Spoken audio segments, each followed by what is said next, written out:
It's Christmas in South Africa, which means it's 27 degrees outside. The sun is shining. It's a beautiful day. We still keep with the traditions of turkey and gammon and Christmas pudding. We don't know why. But I like to move away from that. You can still stick with the Christmas flavors, but I like to make what's called an ice cream bombe. Basically, it's the same shape as a Christmas pudding, and you can stuff it with Christmas pudding if you like, but it's ice cream based. So it's cold, delicious, and refreshing, which is the point, unlike this hat, which my director made me wear. So I'm going to show you how to make 3 different Christmas bombes that I've designed, and then we're going to taste them and see which one is the best. Lucky me. So I'm going to show you how to make a vanilla ice cream based Christmas bombe with mixed berries, amaretto, white chocolate, and Madeira cake. Delicious. Firstly, you need to start out with a 1.5 liter either metal or a decent glass bowl. You want quite a thick glass bowl that's not going to be affected by temperature, because the way you get an ice cream bombe out of the bowl is just either by easing it out with the cellophane or otherwise by putting it in slightly warm water. So you wouldn't want the bowl to crack. We're going to start by just lining the bowl with cellophane that I've got here, and basically that stops anything from sticking to the bowl, right? And then I've got a 300-gram little Madeira cake here, just store-bought, easy peasy, enough to do at Christmas time, and stupid hats to wear. So we slice this into, I'd say, about 1 centimeter slices, all the way through. And what we're going to do is we're going to line the bowl with the Madeira cake, and then a layer of ice cream. Fill that with chocolate and berries and seal it with more ice cream. What could be better? So we start by pushing these into the bottom of the bowl. It doesn't have to be too neat. I mean, I'm quite a perfectionist, but if you don't feel like it, you can just push the pieces together and the ice cream will fill any gaps.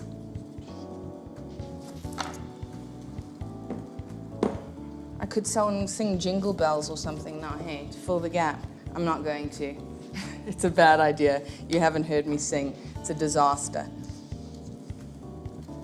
Right. Almost there. Just basically filling in the gaps now. You don't have to push it in too hard because you're going to do that with the ice cream at a later stage. Got a little hole here.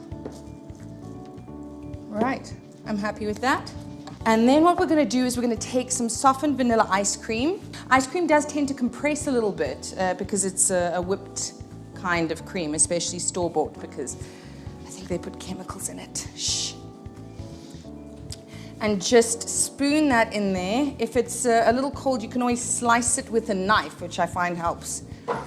So just get that in there. Use your hands if you want. Push that down. Basically, this is a bit like a cassata.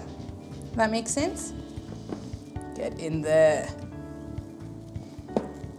You want it as even as possible, but we're not being fussy. So now you've got a nice little bowl shape there, which is perfection. And then basically 175 grams of frozen mixed berries. You could also just do raspberries if you like. They work really nicely. But I've gone for mixed frozen berries. So they're not really seasonal in South Africa now. But obviously some stores always have them frozen. So those just go in there. Delightful.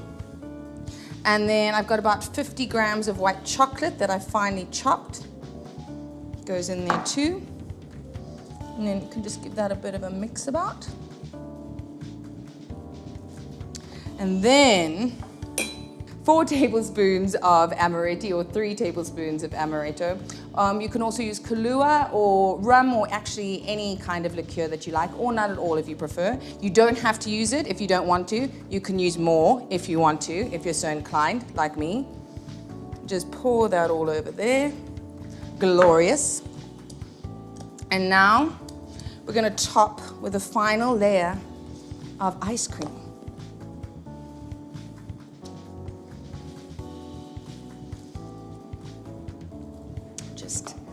Get it all in there. Beautiful. Now I would recommend making this, say, 2 days before, so it can set really nicely. And then before serving it, I would take it out of the fridge about 20 minutes before, depending on the strength of your freezer. Now I'm just going to fold these pieces of cellophane over, tuck in the edges. Then just take a plate, an ordinary dinner plate, and then just push down. If it comes out the edges a little bit, it's not a problem. And that'll just ensure that it's all nice and compact and it doesn't fall apart when you cut it. Right. Oh, nice job. Right. So that is done, and of course now I prepared one earlier, so I'm going to go to the fridge and get it and just show you how to finish it off.